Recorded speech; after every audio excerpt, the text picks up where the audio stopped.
Rob, thanks for joining me here in Crow Park, taking the time out. It's a new year. What's the outlook for sponsorship in Ireland in 2016? Well, it is a new year, but it's already gotten off to a great start. Allianz have signed a new 5-year extension to their deal with the GAA. You've got Standard Life Investments coming in on board as the new overall partner worldwide for the British and Irish Lions. You've got Davy Stockbrokers, they're involved with Paul Dunne in the golf, Cricket Ireland, horse racing. They've all got new sponsors on, and we're only a couple of weeks into the new year. So you can only say that it's going to be a fabulous year. And what do you see from the outright, from looking at the market? What are the current trends, or what do you think are going to be the main trends going forward in the year? Sure. Well, I think we have seen quite a change over the last couple of years as people on the brand side have got smarter about what they can do and how they can sweat the assets that they've actually got involved with, whether it be taking on board a team or an event or anything else.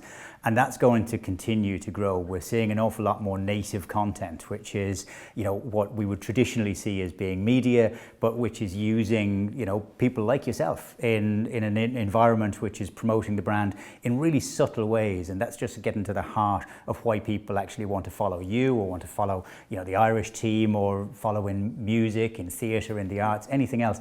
And the sponsor wants to make it. So I think that the trend is probably going to be towards more subtlety and just making sure that the association is there without bludgeoning people into submission and thinking, I have to know that my brand is getting on there.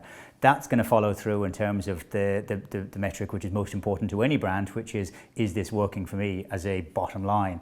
And they're very acutely aware of that. They've got good measurements around that. Now it's a case of making sure that it can work well within the sponsorship environment, because while advertising itself took a dip over the last couple of years, that's bouncing back now in terms of print, broadcast, digital especially, but sponsorship has continued an upward trajectory all the way through. And I think a lot of people would see that as being the smartest form of marketing. It might be the most difficult to get right, but when you do get it right, it's a real winner. And kind of continuing what you were saying there in terms of there's been a couple of lean years and businesses in the country are coming out of the other side. You see consumer spending is up. Do you see sponsorship kind of growing parallel to this, or that it was already ahead of the curve? I think it has already been staying really, really solid and growing consistently. Even during the leanest years, the sponsorship market was still just nudging up on a global level, which is more important perhaps, because the Irish one and the little local difficulties which we can have, that that's going to come through on the other side of it. But globally, sponsorship, particularly in sport accounts for probably about 70, nearly 75% of all sponsorship that's taking place out there. You've got new forms of sponsorship coming through in terms of media, television, broadcast sponsorship, and all sorts of things in the online environment as well. You've got social media sponsorship now, which is coming through, and brands acting really cleverly in those terms. And when people are spending more money, then the role of the brand is to make sure that they spend it with them. So by associating with things which we as individual consumers actually love, rather than that's the way that people are going to get me to buy their brand, whether that be a car, whether that be a razor, whether that be a soft drink or anything else. That's the way that sponsorship works. So they attach themselves to the teams and the themes that I really like and I really, really love. And that's the way that they'll get me to open my You said eyes. One of your trends that you think is going to happen is more subtlety. In this world of kind of mobile kind of first, I suppose, how does what's your take on subtlety in that kind of market?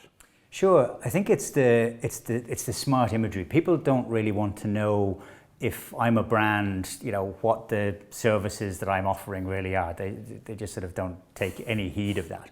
But if it's Jamie Heaslip that's telling me as a consumer, actually, I like driving this car or drinking this brand of tea or eating this particular biscuit or whatever it might be, then I'm interested in it more. So it's always going to be more about, and it is increasingly in the future, it's going to be more about what you as an asset, excuse me for being rude and calling you that, but it's better than if I'd taken off the last couple of letters. So if it's what you as an asset, what you like and what you do, then I want to do what you're doing, as opposed to necessarily what some brand tells me that I ought to be doing. It's the same thing, but I'm seeing it differently, and therefore it's working better for me. And what do you think makes a good sponsorship partnership? Ooh, I think good is kind of where it used to be. I don't think it can afford to be good anymore because there's a lot of money going into it. Now I think it needs to be great. And what makes great in 2016 is going to be different to what was great in 2015. Innovation, moving forward, catching me as a consumer by surprise. That's the way that it really works well. And there are a couple of examples of that. We're going to see it in the Olympics this year. The Olympics and the World Cup, in terms of a global event, are the two that really drive innovation. That's what makes people really sit down and work hard at creating something which is new and innovative. It's on over in Rio this time around. You've got the Olympics, you've got the Paralympics, we've got the European Championships. All of the biggest brands in the world are gathering around these sporting events, and they are going to be producing content, they're going to be producing ideas, they're going to be producing activations which are going to be really surprising and are going to catch or even those of us in the industry slightly off guard and make us think, that's the one that I really wanted to have done. So there's an awful lot of smart thinking that goes into the preparation for that one glorious moment when a brand and a team or an event just come together in perfect harmony.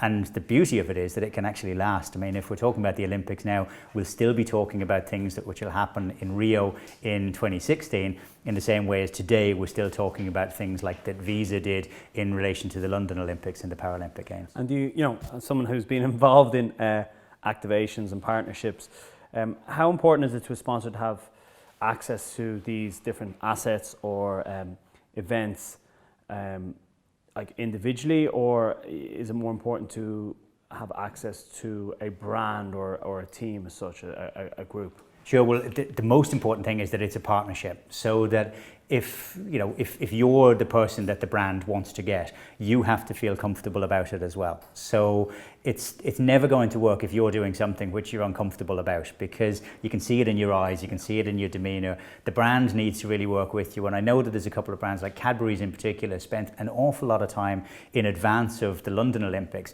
getting to know the athletes, people like Paul Hessian that they were going to be using throughout the span of their sponsorship of the Irish Olympic team, really getting to know them and getting to understand what it is that makes them as an individual tick. And that's where, again, the magic happens. It's when a brand and a player or a performer actually sort of, really come together so that you feel comfortable doing that. And access to you and access to what you believe in and what you can actually say, whether it be through your social media channels or through advertising and imagery that they might choose with you. That's of critical importance to them, because it's never going to be enough anymore, if it ever was, to just put a name onto the shirt. It's all about the stuff that goes on at all of the different levels down into making sure that I've found, as a consumer, something which is different and something which I didn't know this morning, which I now know about you and I know about the brand that you were promoting. And let's put you in the hot seat as such, and you were making the decision of who to sponsor or what to sponsor. You have sports, you have arts, you have entertainment or charity. What would you choose and why? What area would you get into? It's all going to depend on what kind of a budget I have. If I had the biggest budget in the world, then I'd want to sponsor everything.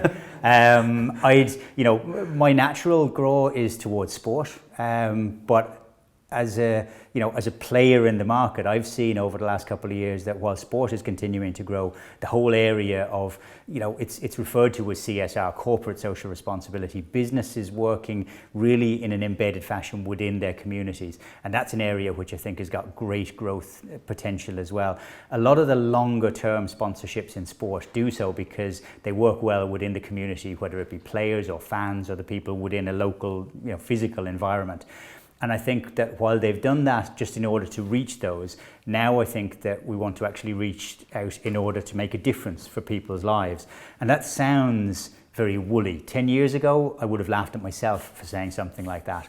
But these days it is genuine. I think that, as a society, we've moved into a, perhaps a better place in terms of the way that we look on ourselves and the look on our communities. And I think that if I had money to spend, I'd want to be doing that. I'd want to be making a real difference. I wouldn't be so worried about people seeing my brand first and foremost. I'd want them to actually sort of feel that something which they did really made a difference to them, and then associating it with the fact that, oh well, that was Sport for Business that did that. Your goal would be to make a difference in the community or the area. Do you think more brands have to think like that, or they have to be more specific in terms of an ROI on their investment in sponsorship? The two shouldn't be separated, because I think that if you're doing things the right way, I think that more people are going to actually really get under the skin of your brand, and that's when you get more comfortable in terms of buying it.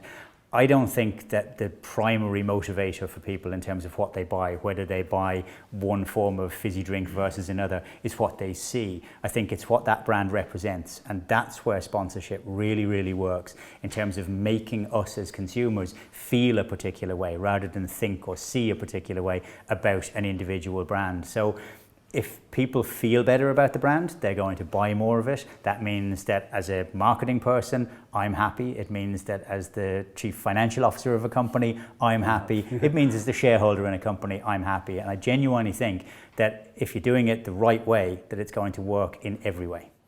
And my last question to you is, who are you most excited to listen to, and what topic are you most excited about seeing at the summit? I think that the fact that we've got a real international panel of people speaking at it this year is going to be really exciting. I know that Danny Glantz from AIG is going to be there. He's going to be able to talk about Manchester United and AIG and the All Blacks and Dublin GAA as well. So how you make the global into something which is relevant on a local basis, I think is really good. There's some great people talking about trends that are taking place in London and the US. And again, I think the one thing that I'm really looking forward to this year is the fact that we're broadening it out, that this is not us talking to each other. This is us talking with people that are out there playing on a really big platform and helping us to play better on the platform that we've got here in Ireland. Well, thanks very much, Rob, for coming in and taking the time to be part of my experiment and speak to me. Great stuff. Thanks, Jamie. Thank you very much. Cheers.